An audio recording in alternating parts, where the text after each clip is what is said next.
आज सकाळी अजित पवार गेल्याची बातमी ऐकून खरंच खूप खूप खूप धक्का बसला.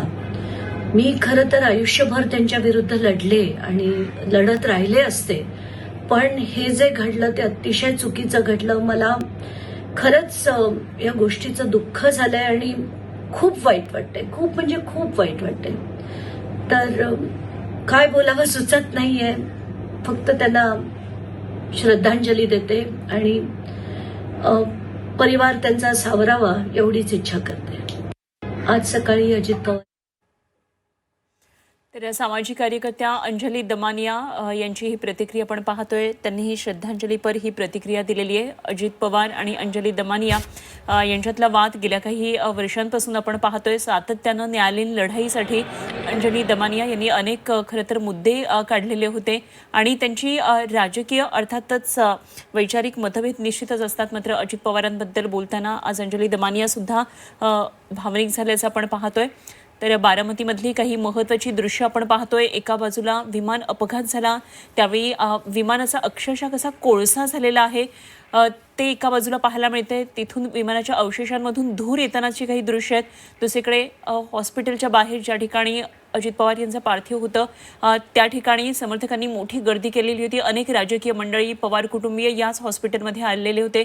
अहिल्याबाई होळकर कॉलेज महाविद्यालय आहे, मेडिकल कॉलेज महाविद्यालय, या ठिकाणी अजित पवारांचा मृतदेह ठेवलेला होता आणि आता इथून DNA चाचणीसाठी दुसऱ्या एका शासकीय रुग्णालयामध्ये हा मृतदेह हलवण्यात आलेला आहे. आणि उद्या आता अजित पवार यांच्या पार्थिवावर अंतिम संस्कार होणार आहेत आणि त्या दृष्टीनं तयारी आता विद्याप्रतिष्ठानच्या मैदानावर सुरू आहे. त्याचीही दृश्य आपण पाहतोय.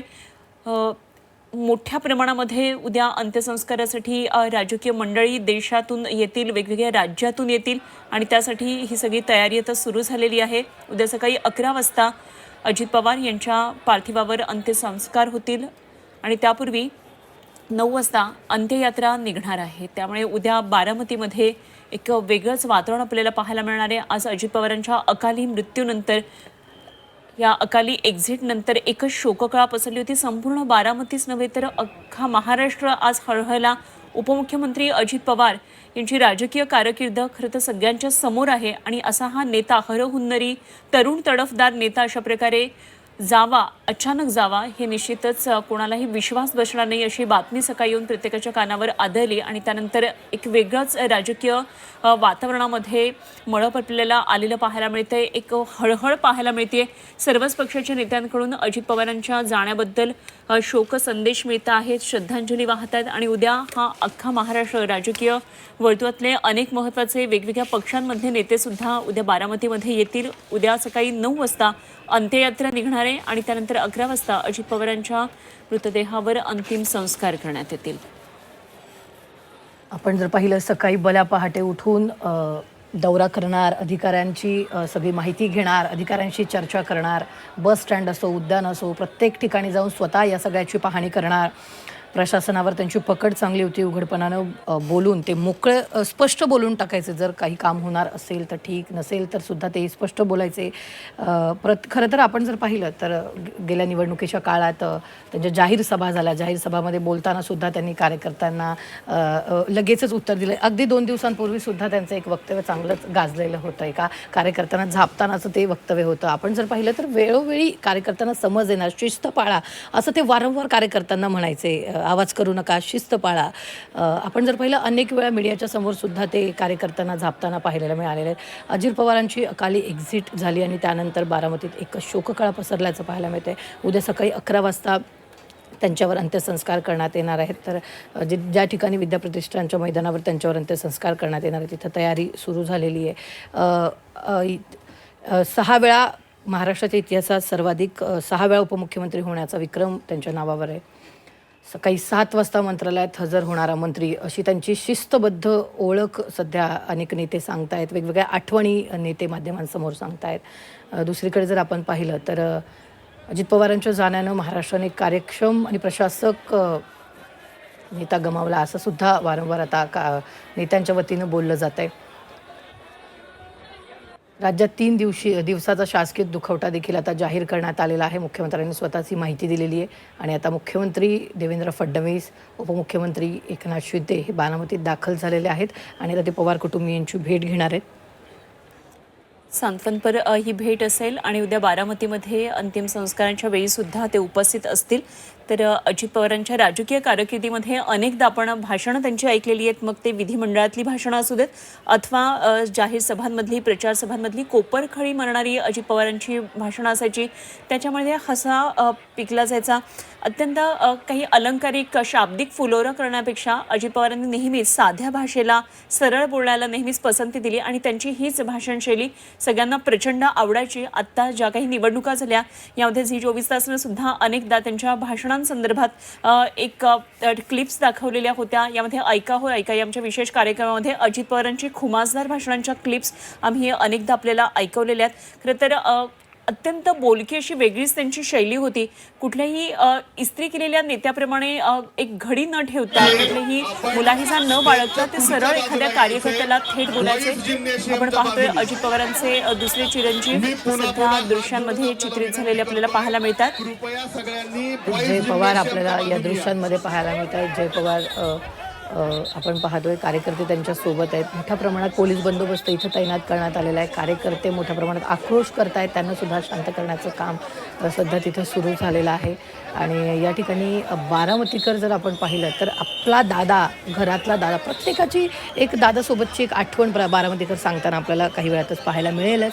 मात्र आपण जर पाहिलं दादा म्हटलं की प्रत्येक बारामतीकर एक वेगळी आठवण, दादांनी त्यांचे वेगळे केलेलं काम प्रत्येकजण सांगत असतो. आणि या ठिकाणी विद्या प्रतिष्ठानच्या मैदानावर अंत्यसंस्काराची तयारीसुद्धा सुरू झालेली. तर कार्यकर्त्यांचा आक्रोश पाहायला मिळतो आहे. दादा आमचा ऐका, आमचा आवाज ऐका असं वारंवार कार्यकर्ते म्हणत आहेत. रुग्णालयाच्या बाहेरसुद्धा कार्यकर्त्यांचा खरं तर आपण पाहिलं तर आक्रोश कार्यकर्ते करतायत. ही रुग्णालयाच्या बाहेरची दृश्य आहेत आणि दुसरीकडे विद्या प्रतिष्ठानच्या मैदानावर सुद्धा कार्यकर्ते जमलेले आहेत. पवार कुटुंबीय सुद्धा सगळं बारामतीमध्ये दाखल झालेलं आहे. सुप्रिया सुळे आणि सुनेंद्र पवार हे दिल्लीला होते, ते सुद्धा आता बारामतीत दाखल झालेले आहेत. मुख्यमंत्री फडणवीस आणि उपमुख्यमंत्री एकनाथ शिंदे हे सुद्धा बारामतीत काही वेळापूर्वी दाखल झाले. पवार कुटुंबियांनी सांत्वनपरती भेट घेतील आणि उद्या अजित पवारांवर अंत्यसंस्कार केले जाणार आहेत. त्याआधीची ही दृश्य जर आपण पाहिली तर तयारी सध्या अंत्यसंस्काराची सुरू झालेली आहे. राज ठाकरेंनी सुद्धा ट्विट केलेले अजिबात राज ठाकरेंनी म्हटल्याप्रमाणे अजित पवार हे अजिबात जातीय नव्हते आणि त्यांच्या राजकारणात जातीपातीला अजिबात स्थान नव्हतं. सध्याच्या राजकारणात जातपात न मानता राजकारण करण्याचं धारिष्य दाखवणारे नेते कमी उरलेत, त्यात अजित पवार हे अग्रणी होते, हे सुद्धा राज ठाकरेंनी म्हटलेलं आहे. राज ठाकरे सुद्धा काही वेळातच बारामतीसाठी रवाना होणार आहेत. अनेक नेते विविध पक्षाचे तिथं बारामतीत दाखल झालेले आहेत. पवार कुटुंबियांचं सांत्वन करण्यासाठी ते तिथं दाखल झालेले आहेत. आणि दुर्घटनास्थळाची ही दृश्य जर आपण पाहिली, अद्यापही तिथे धुराचे रोट सुरूच आहेत. प्रत्यक्षदर्शींनी अनेक माहिती यावेळी दिलेली आहे.